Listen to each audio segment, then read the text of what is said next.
할렐루야. 우리 옆 사람하고 인사 한번 할까요? 성령 충만 받읍시다. 성령 충만 받읍시다. 할렐루야. 지난주까지 능력 기도 시리즈 말씀 15번에 걸쳐서 나눴고요. 이번 주에 제가 하나님께 계속 질문하고 기도를 해서 하나님, 이번 주부터 무슨 말씀을 전해야 되나요? 계속 질문하고 또 질문하고, 그랬을 때 하나님께서 저에게 감동을 하나를 주셨는데, 이 백성들의 마음이 회복되었으면 좋겠다, 이런 감동을 주셨어요. 그래서 이번 주부터 스피리추얼 리바이벌, 이런 시리즈 말씀입니다. 영어라 좀 어렵나요? 영적인 부흥이라는 뜻이에요. 영적 부흥이라고 하니까 아주 거창한 것처럼 느껴지지만 절대 거창하지 않습니다. 우리 개인 한 사람 한 사람이 살아계신 하나님을 만나고 그 만남의 간격 속에서 신앙이 회복되어지는 것, 첫사랑의 신앙을 다시 회복하고 우리의 심령이 하나님께로 향하여 불타오르는 그런 마음으로 바뀌어지는 것, 그게 여러분 영적인 부흥이라고 할 수가 있습니다. 이번 시리즈 말씀들을 통해서 우리 심령의 불이 떨어지고 무엇보다도 살아계신 하나님을 만나는, 그래서 하나님의 말씀을 들음으로 인해서 내 인생이 새롭게 정립이 되어지고 내가 새롭게 태어나고 영적인 사람으로, 축복의 사람으로 다시 한번 거듭나는 귀한 역사가 일어나게 되기를 주님의 이름으로 축복합니다. 오늘 스피리추얼 리바이벌 시리즈 첫 번째 말씀은 하나님의 임재 가운데로 나아가라, 이런 제목의 말씀입니다. 하나님의 임재는 우리의 영혼을 살아 운동력 있게 만듭니다. 우리 생애 최고의 축복은 영적인 부흥을 경험하는 거예요. 영적인 부흥은 내가 살아계시는 하나님을 만남으로 인해서 시작이 됩니다. 하나님을 만날 때에 우리 심령이 변화받게 되고 우리의 죄가 생각나고 죄 문제도 해결받고 우리의 영혼이 이제 성장하기 시작하며 온전한 하나님의 사람으로, 또한 영적인 거장으로 성장케 되는 그런 역사가 일어나게 된다라는 것이죠. 하나님께서는 우리를 만나 주시기를 원해요. 특별히 갈급한 심령들, 목마른 심령들, 사모하는 심령들 만나 주시기를 원합니다. 코로나 시대를 거치면서 많은 분들이 너무 하나님에 대해서 좀 느슨해져 버렸어요. 예배에 대해서도 느슨해져 버렸습니다. 하나님께서는 다시 우리의 마음의 허리띠를 동이고 우리가 하나님께로 기대함을 가지고 사모하는 마음을 가지고 나오기를 원하십니다. 그래서 반드시 이번 시리즈 말씀을 통해서 하나님께서 우리에게 직접 음성도 들려주시고 또 하나님의 임재 속에서 육신의 질병도 고침받고 문제가 해결되고 인생이 치료되는 것들을 경험하게 만들어 주실 줄로 믿습니다. 하나님과의 만남이 이루어질 때 그동안 내 삶 속에 일어났던 모든 사건들이 해석되기 시작합니다. 삭개오는 예수님과의 만남을 통해서 그의 인생이 큰 변화를 겪게 돼요. 그는 예수님과의 만남을 통해서 그의 영혼이 살아나기 시작하고 그의 인생이 변해버립니다. 누가복음 19장 1절로 4절 한번 읽어봅시다. 예수께서 여리고로 들어가 지나가시더라. 삭개오라 이름하는 자가 있으니 세리장이요 또한 부자라. 그가 예수께서 어떠한 사람인가 하여 보고자 하되 키가 작고 사람이 많아 할 수 없어 앞으로 달려가서 보기 위하여 돌무화과 나무에 올라가니 이는 예수께서 그리로 지나가시게 되밀어라. 삭개오는 키가 작은 사람이었어요. 또 욕심이 많았습니다. 그는 세리장이었습니다. 부자였습니다. 그런 삭개오를 유대인들은 싫어했어요. 좋아하지 않았습니다. 그러다 보니 늘 혼자 있었고 친구도 없었고 외로웠어요. 항상 고독했습니다.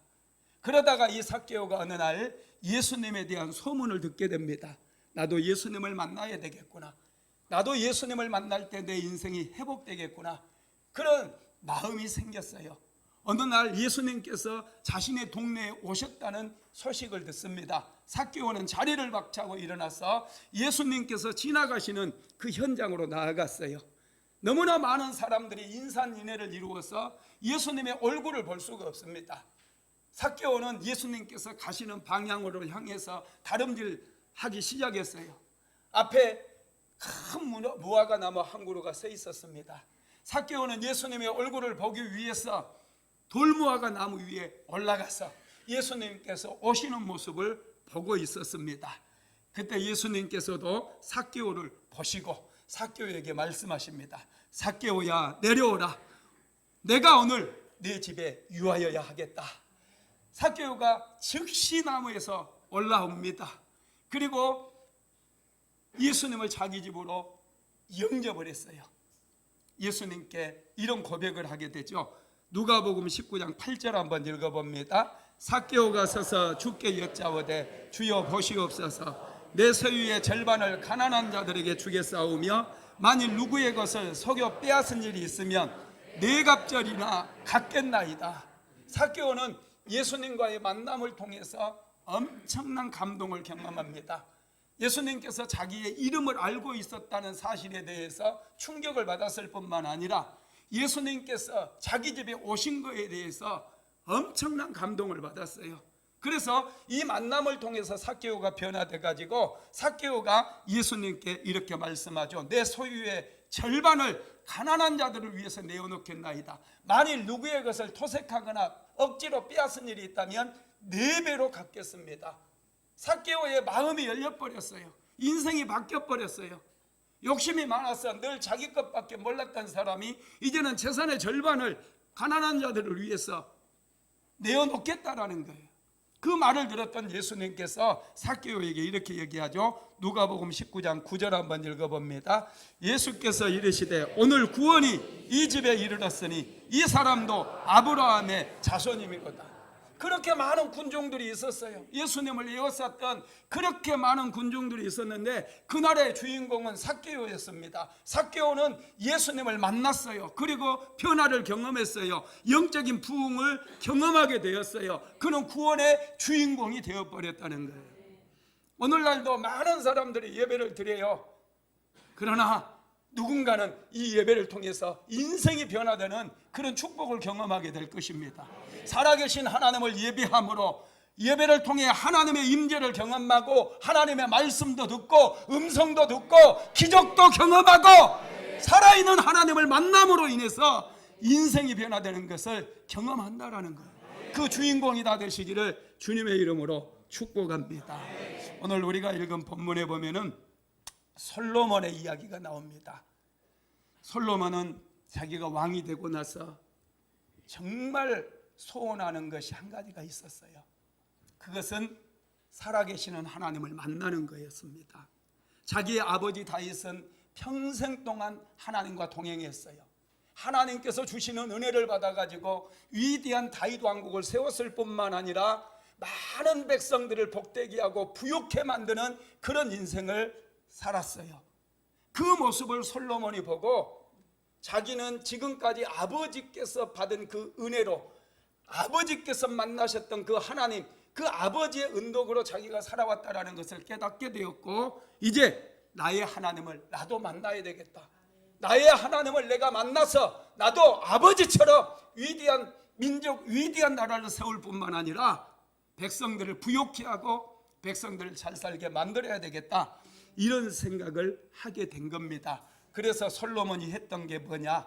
왕이 되자마자 그가 했던 것은 하나님 앞에 예배드리는 일이었다는 거예요.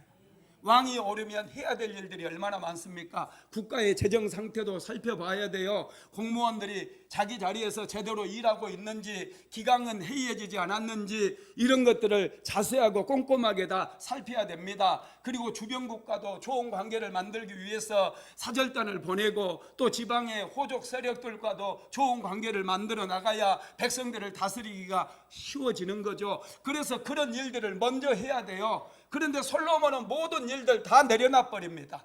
그리고 먼저 하나님 앞에 나아가서 하나님을 예배하는 일을 최우선적으로 시작했다라는 것입니다. 한번 읽어봅시다. 역대하 1장 1절에서 3절까지 말씀입니다. 다윗의 아들 솔로몬의 왕위가 견고하여 가며 그의 하나님 여호와께서 그와 함께 하사 심히 창대하게 하시니라. 솔로몬이 온 이스라엘의 천부장들과 백부장들과 재판장들과 온 이스라엘 방백들과 족장들과 명령하여 솔로몬이 온 회중과 함께 기브온 산당으로 갔으니 하나님의 회막 곧 여호와의 종 모세가 광야에서 지은 것이 거기에 있습니다. 아멘. 솔로몬이 예배를 드리기 위해서 기브온 산당으로 갔다고 얘기했어요. 지금 예루살렘에는 여호와의 언약궤가 모셔져 있는 다윗의 장막이 있습니다.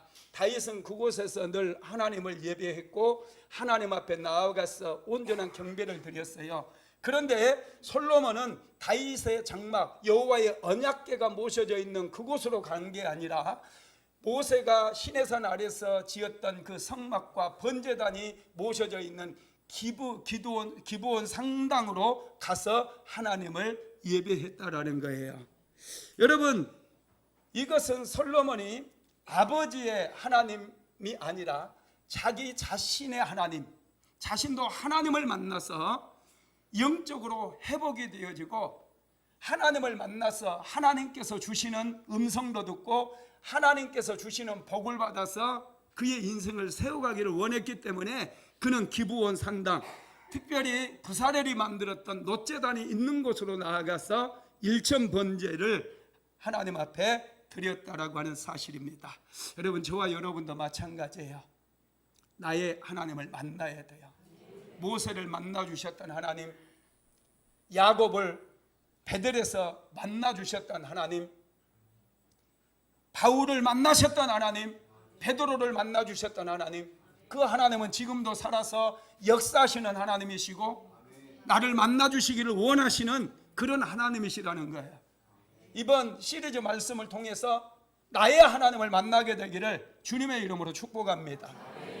나의 하나님을 만나야 돼요. 목사님이 만난 하나님이 아니라, 사모님이 만났던 그 하나님이 아니라 나의 하나님을 만나게 될 때 내 인생에 변화가 일어나기 시작하고 혁명이 일어나기 시작하고 내 영이 깨어나기 시작하고 잠자던 영혼이 춤추기 시작하고 주일이 오기를 기다리게 되고 새벽부터 내가 오늘 교회 가서 살아계신 하나님을 만나리라, 하나님의 음성을 들으리라, 오늘 내가 기쁨으로 하나님을 예배하리라 기대하면서 하나님 앞에 나오게 된다라는 거예요.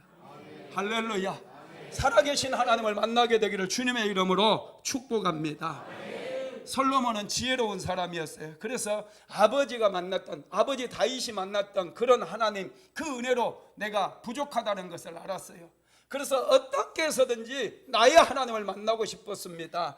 그래서 그는 언약궤가 있는 곳으로 간 것이 아니라 기브온에 있는 번제단으로 나아가서 일천 번제를 하나님 앞에 드렸다라는 것입니다.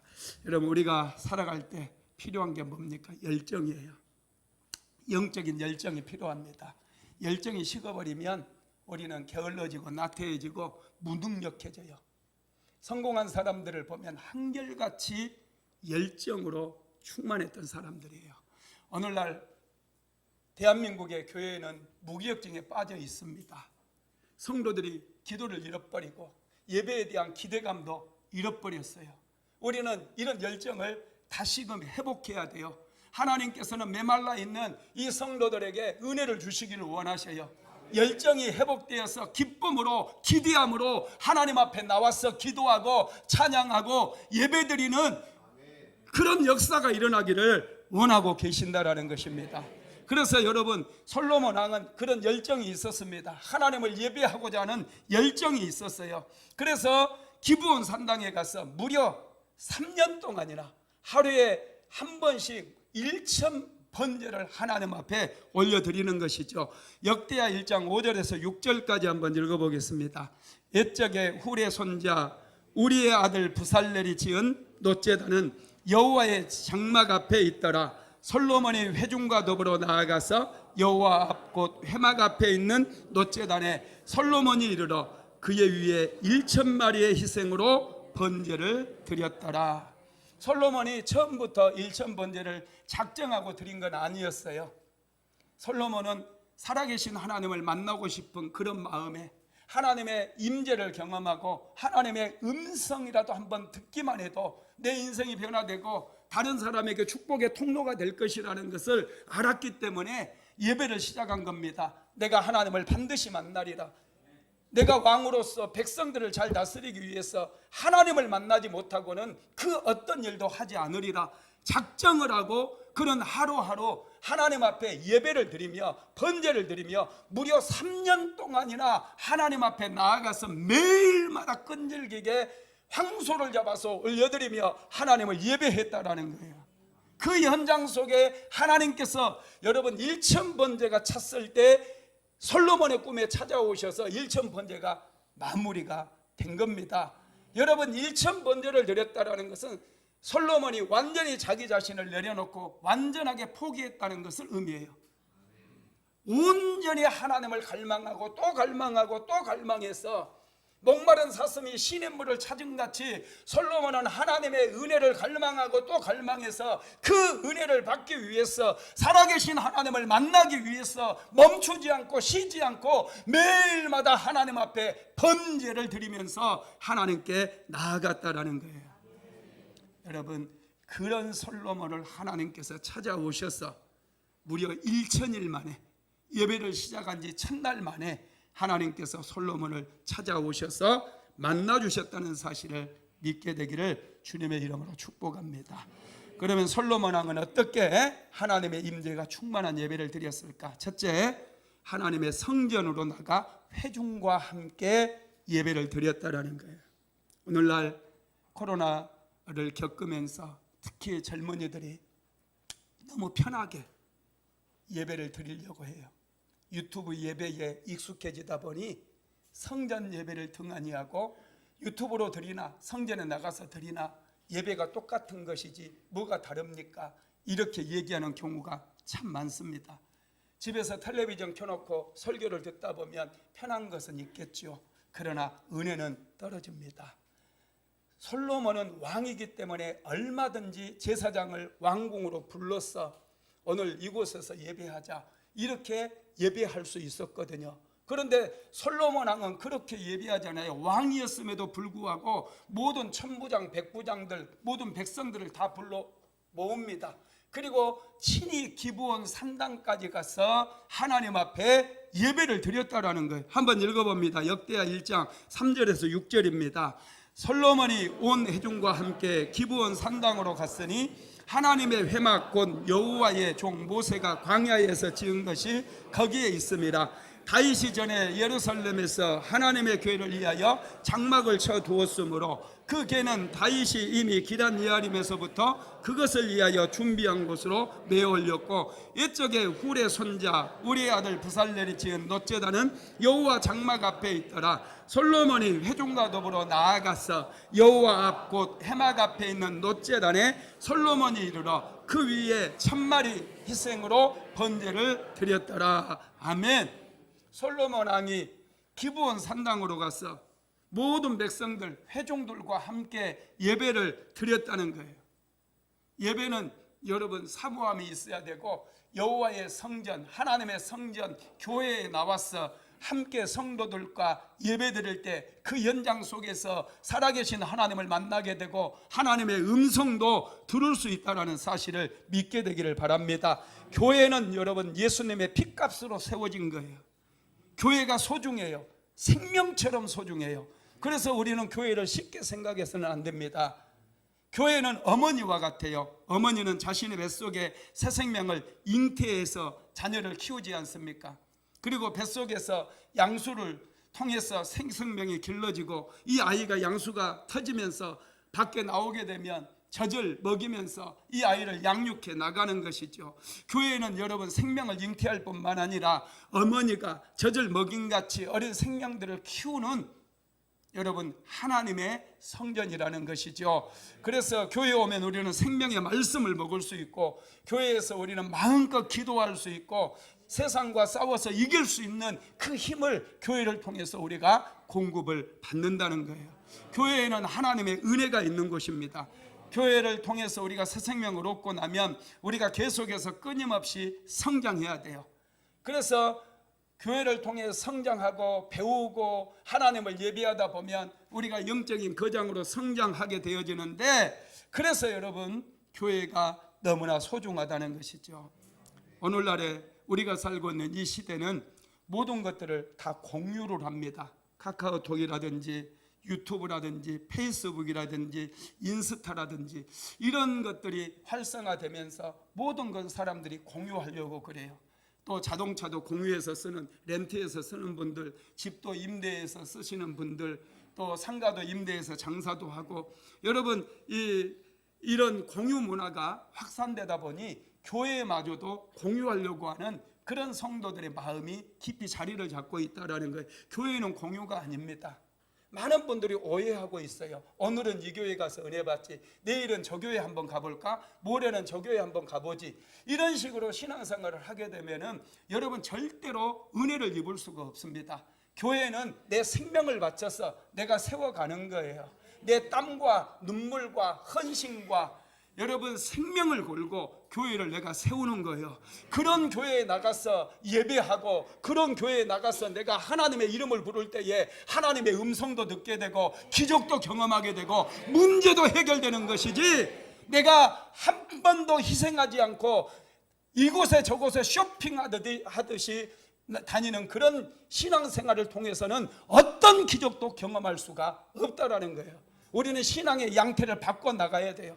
내 목숨을 걸고 내가 교회를 세워나가야 되겠다. 하나님의 나라를 세우며 하나님의 교회를 세워야 되겠다. 내 자녀들에게 물려줄 교회, 내 신앙과 내 믿음과 내 인생을 하나님께 걸었을진데 이제 이런 신앙이 내 자녀들에게도 흘러가게 만들어야 되겠다.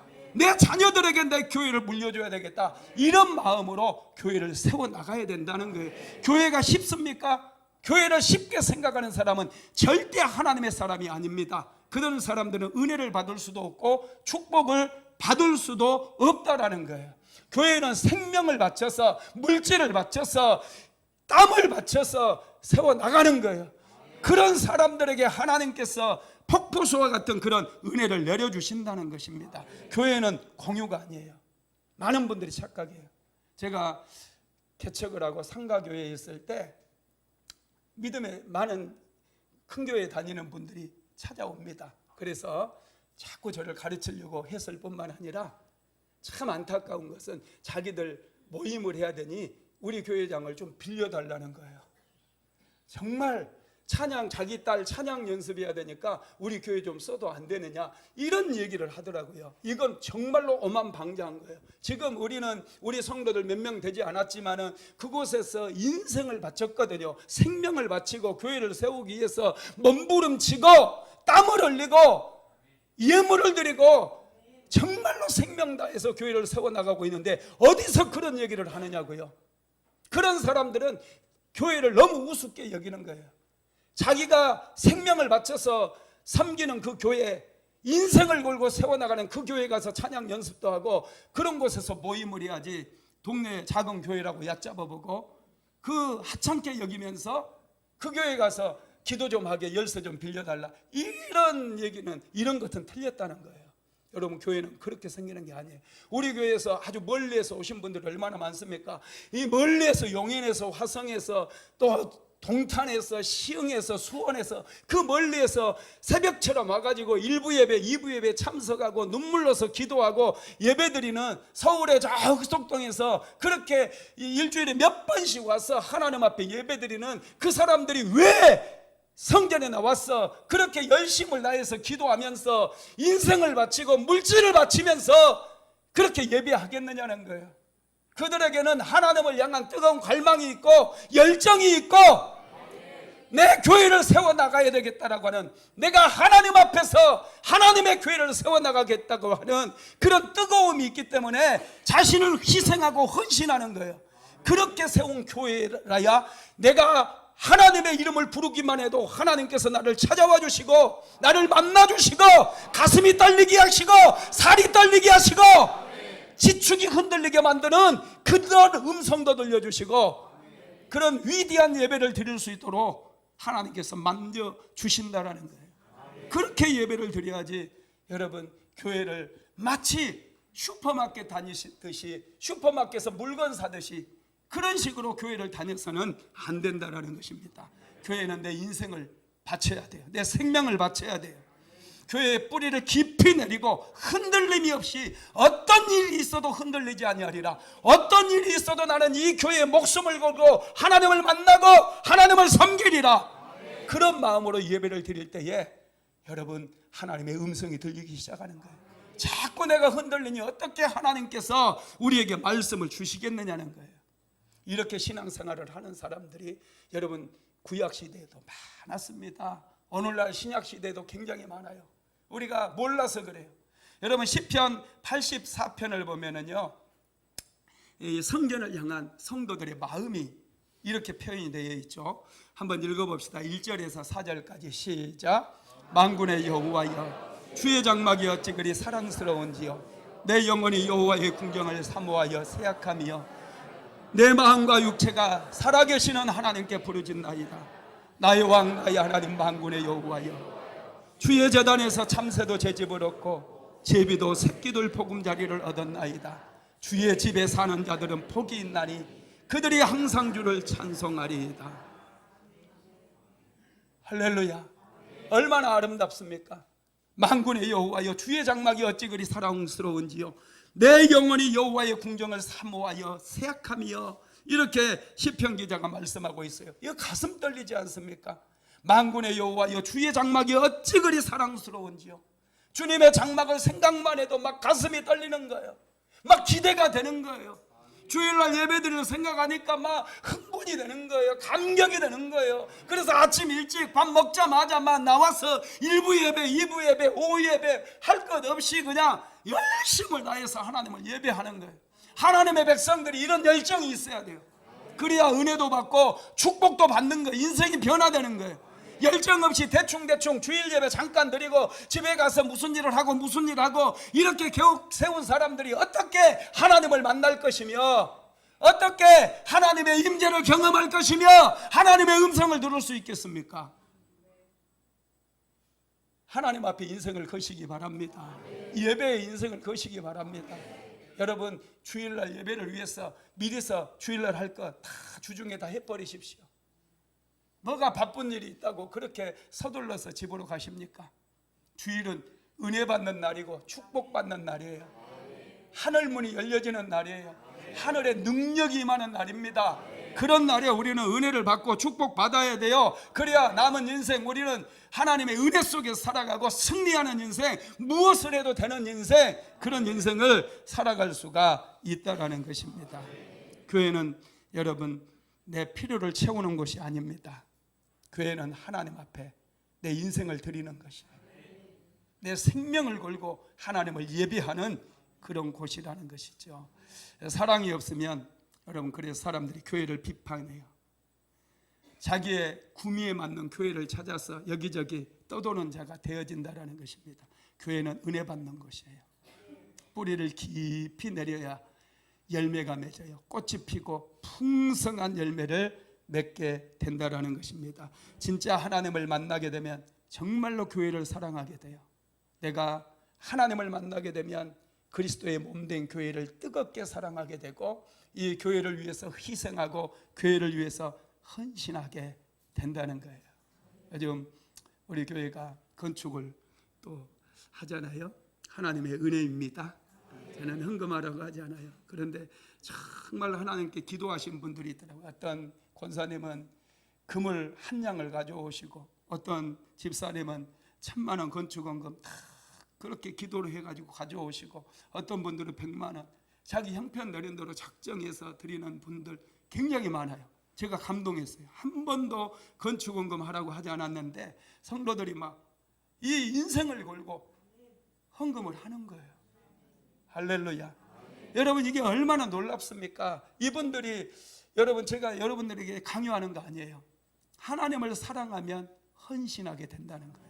생명 걸고 땀을 걸고 피를 흘리면서 하나님 앞에 예배하는 예배자들이 된다라는 것입니다. 여러분, 시편 84편은요 고라의 후손들이 지은 시입니다. 고라의 후손들, 고라는 여러분 어떤 사람입니까? 모세가 민수기서에 보면은, 여러분 16장에 보면은 모세에게 반역을 일으켜서 완전히 멸망당한 그런 족속 아닙니까?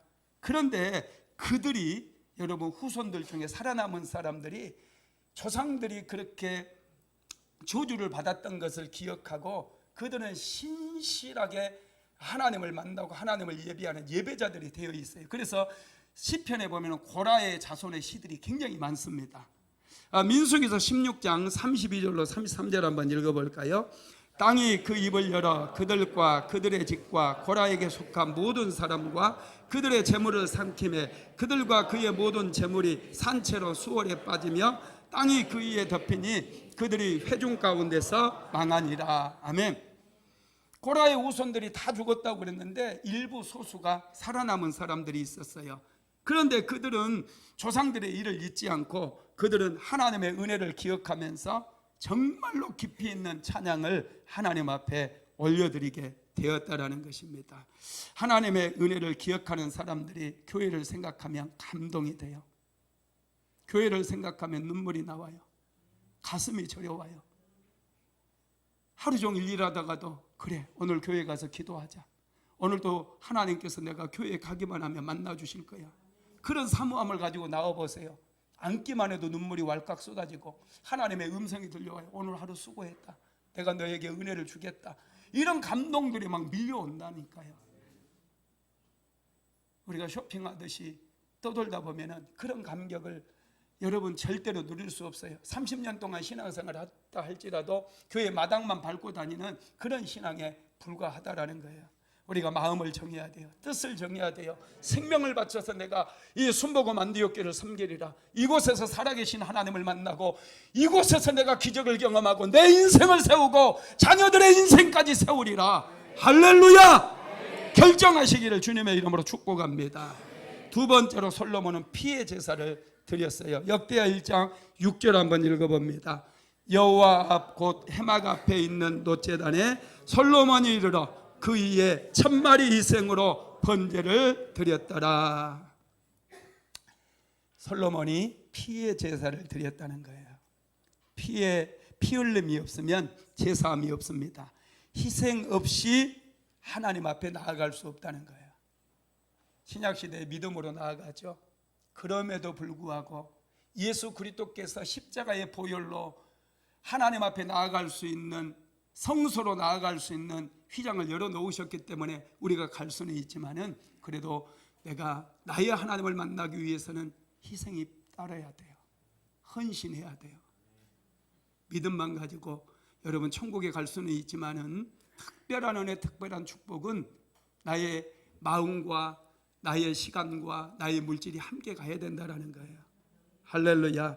히브리서 10장 19절 한번 읽어봅시다. 그러므로 형제들아 우리가 예수의 피를 힘입어 성소에 들어갈 담력을 얻었나니. 예배에는 예수의 피가 필요합니다. 솔로몬 역시도 그래서 피의 제사를 하나님 앞에 번제로 올려드리면서 하나님 앞에 나아갔다라는 것이죠. 솔로몬은 여러분 피의 제사만 드린 게 아니라 세 번째로는 이 일천번제를 드리면서 최고의 정성을 다해 예물을 준비했다는 걸 알 수 있어요. 다시 역대하 1장 6절 읽어봅시다. 여호와 앞 곧 해막 앞에 있는 놋제단에 솔로몬이 이르러 그 위에 1000마리의 희생으로 번제를 드렸더라. 황소를 1000마리. 이것은 최고의 예물을 하나님 앞에 예물로 준비해서 드렸다라는 것입니다. 여러분 번제라고 하는 것은 레위기서 1장에 보면 자세히 기록이 되어 있어요. 소를 갈라서 내장을 꺼내고 각을 뜹니다. 그리고 그 각을 뜬 짐승을 너 제단 위에서 완전하게 불로 태워서 모두를 하나님께 드리는 거예요. 그게 번제입니다. 누가 시켜서 억지로 드리는 것이 아니라 자원하는 마음으로 드리는 거예요. 여러분, 그 번제, 온전하게 하나님 앞에 드리는 그 번제, 하나님께서 기뻐 받으셨다라는 것이죠. 여러분, 하나님께서 아브라함의 예배를 정말 기쁘게 받으신 적이 있어요. 창세기 22장에 보면은 하나님께서 아브라함에게 아브라함아 내 독자 이삭을 모리아산으로 데리고 가서 번제로 드려라, 이런 말씀을 하나님께 하십니다. 아브라함은 그의 아내 사라와도 상의하지 않고 다음 날 바로 이삭을 데리고 모리아산으로 가게 됩니다. 그리고 이삭을 모리아산에 제단을 쌓고 번제로 올려드리죠. 그때 하나님께서 아브라함의 그 헌신에 엄청난 감동을 느끼셔요. 한번 읽어봅시다. 창세기 22장 12절 시작. 그 아들에게 내 손을 대지 말라, 그에게 아무 일도 하지 말라. 내가 내 아들 내 독자까지도 내게 아끼지 아니하였으니 내가 이제야 내가 하나님을 경외하는 줄을 아노라. 최고의 헌신을 하나님 앞에 올려드렸을 때 하나님께서 감동하시고 하나님께서 이제야 내가 나를 경외하는 줄을 아노라, 이렇게 말씀해 주시면서 아브라함에게 큰 복을 내려주십니다. 창세기 22장 16절에서 18절 같이 읽어봅시다. 내가 이같이 행하여 내 아들 내 독자도 아끼지 아니하였은즉 내가 내게 큰 복을 주고 내 씨가 크게 번성하여 하늘의 별과 같고 바닷가의 모래 같게 하리니 내 씨가 그 대적의 성문을 차지하리라. 또 내 씨로 말미암아 천하 만민이 복을 받으리니. 아멘. 솔로몬이 1천 번제를 드린 거예요. 솔로몬이 1천 번제를 드린 것은 처음부터 여러분 1천 번제를 계획하고 드린 게 아니라 살아계신 하나님을 만나기를 소망함으로 하루하루가 쌓여서 1천일이 됐다라는 거예요. 이것은 그야말로 죽음을 각오하고 최후 순간까지 하나님께 예배로 매달린 거예요. 하나님, 나를 만나 주셔야 됩니다. 하나님, 나를 만나 주셔야 됩니다. 나의 가진 것 모두 하나님께 것입니다. 하나님께 드리겠습니다. 제발 하나님, 우리 아버지 다윗을 만나신 것처럼 나도 만나 주시고 나에게도 말씀하여 주시고 나에게 역사하여 달라고 솔로몬은 그렇게 예배를 드리고 있는 거예요. 그래서 하나님께서 드디어 1천일이 찼을 때, 1천 번제가 하나님 앞에 드려졌을 때 그날 밤 솔로몬을 찾아오셔서 솔로몬에게 말씀하십니다. 내가 내게 무엇을 주랴? 너는 내게 구하라. 그래요. 내가 내게 무엇을 주랴? 너는 내게 구해라. 그랬을 때 여러분, 솔로몬이 두 가지를 구합니다. 우리는 지혜를 구했다고 알고 있는데 성경을 자세히 읽어보면 두 가지를 구해요. 첫째는 아버지 다윗에게 허락하셨던 하나님의 언약이 성취되기를 구했어요. 역대하 1장 9절 한번 읽어봅니다. 여호와 하나님이여 원하건대 주는 내 아버지 다윗에게 허락한 것을 이제 굳게 하옵소서. 여러분, 하나님께서 다윗과 하셨던 그 약속, 그 언약이 무엇입니까? 다윗의 후손이 이스라엘을 영원히 다스리게 될 것이라고 하는 그런 약속이에요. 이것을 우리는 다윗 언약이라고 얘기하는데, 여러분, 이 출애굽기에서 시내산에서 이스라엘 백성들과 하나님 사이에 언약이 체결됩니다. 그게 출애굽기 24장에 나오게 되는데, 하나님께서 이스라엘 백성들과 어떤 언약을 체결하냐면, 하나님은 이스라엘 백성들의 하나님이 되어주시고 이스라엘 백성들은 하나님의 백성이 되어진다라고 하는 쌍방간의 언약이 체결돼요. 그런데 그 언약에는 조건이 하나 있습니다. 어떤 조건입니까? 하나님께서 율법의 말씀을 주시죠. 십계명을 비롯해서 이 율법의 말씀을 모든 백성이 지키게 되면 하나님께서는 이스라엘의 하나님이 되셔서 이스라엘 백성들을 축복해 주고 이스라엘 백성들을 보호해 주시겠다고 약속하신 거예요. 이 언약을 우리는 모세 언약이라고 얘기하는데, 이 언약은 모든 백성들이 하나님의 말씀을 반드시 지켜야 돼요. 그래야 하나님께 은혜도 받고 축복을 받을 수가 있어요. 그런데 우리가 성경을 통해서 읽어보면 사사기 시대만 가도 이스라엘 백성들이 하나님의 말씀을 잊어버려요. 하나님의 말씀을 전혀 지키지 않아요.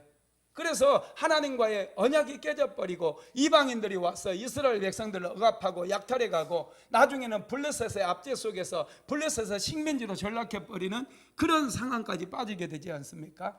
그래서 하나님께서 이제 다윗과 언약을 체결하면서 이제는 이스라엘 모든 백성들이 다 하나님의 말씀을 지켜야 되는 것이 아니라 이스라엘 백성들의 지도자 중에 한 사람이라도 제대로 말씀을 지키고 그 말씀을 붙들고 하나님께 예비하고 기도하는 자가 있다면 하나님께서 그들의 하나님이 되어주고 그들을 축복해 주시고 그들에게 은혜를 주시겠다라고 하는 그 언약이 바로 다윗 언약의 핵심 요지라는 거예요.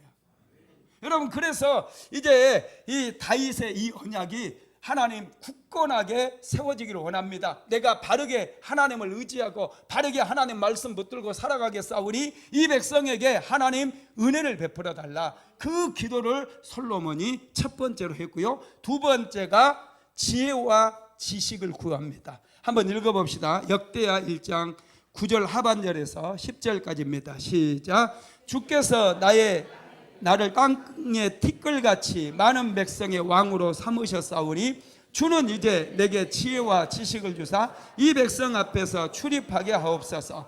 이렇게 많은 주의 백성을 누가 능히 재판하리까 하니. 아멘. 솔로몬은 자기 자신을 위해서 구하지 않았어요. 하나님께서 내게 뭘 줄까 그러면 우리는 먼저 떠오르는 게 돈.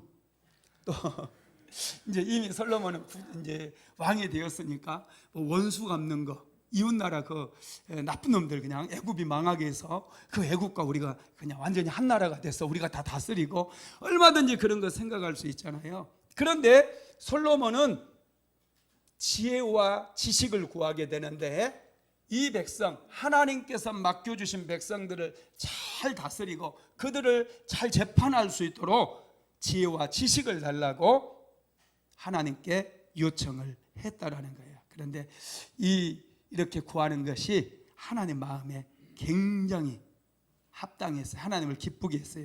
열왕기상 3장 10절로 가볼까요?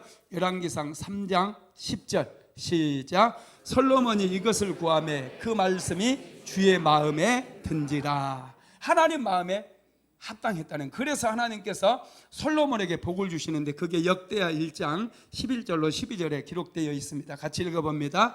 하나님이 솔로몬에게 이르시되 이런 마음이 내게 있어서 부나 재물이나 영광이나 원수의 생명 멸하기를 구하지 아니하며 장수도 구하지 아니하고 오직 내가 내게 다스리게 한 내 백성을 재판하기 위하여 지혜와 지식을 구하였으니 그러므로 내가 내게 지혜와 지식을 주고 부와 재물과 영광도 주리니 내 전에 왕들도 이런 일이 없었거니와 내 후에도 이런 일이 없으리라 하시니라.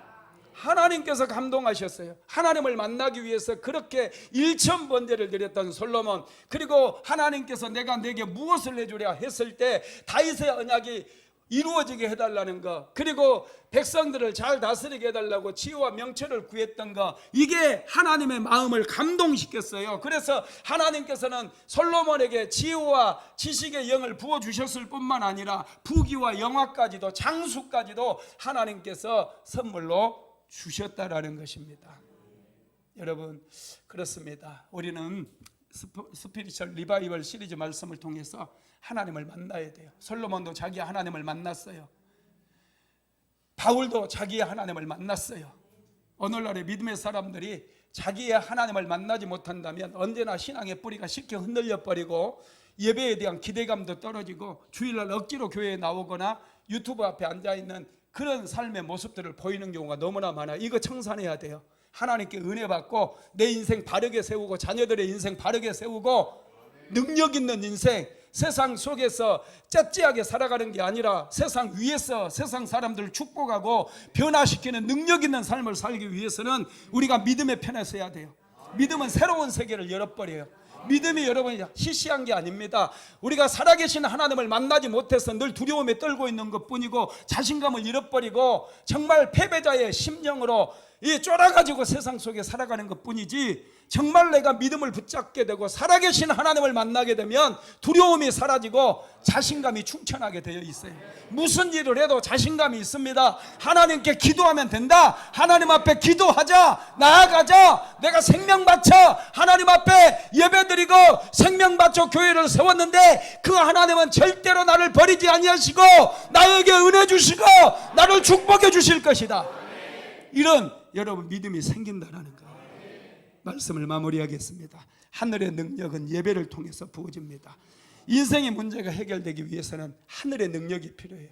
우리 인생이 바르게 세워지고 자녀들의 인생이 세워지고 남편이 세워지고 아내가 세워지기 위해서는 하늘의 능력이 임해야 돼요. 이 능력 받아야 됩니다. 이 능력이 임할 때에 어려운 가운데서도 고통 가운데서도 우리는 기뻐하고 하나님을 예비하면서 기대감을 가지고 살아계신 하나님을 예비할 수 있고, 어느 곳에든지 하나님의 이름을 부르기만 해도 하나님께서 찾아오셔서 사랑하는 아들아, 사랑하는 딸아, 내가 너를 도와주겠다, 이런 음성을 듣고 날마다 승리하는 인생을 살아갈 수가 있다라는 것입니다. 그런 저와 여러분 되시기를 주님의 이름으로 축복합니다.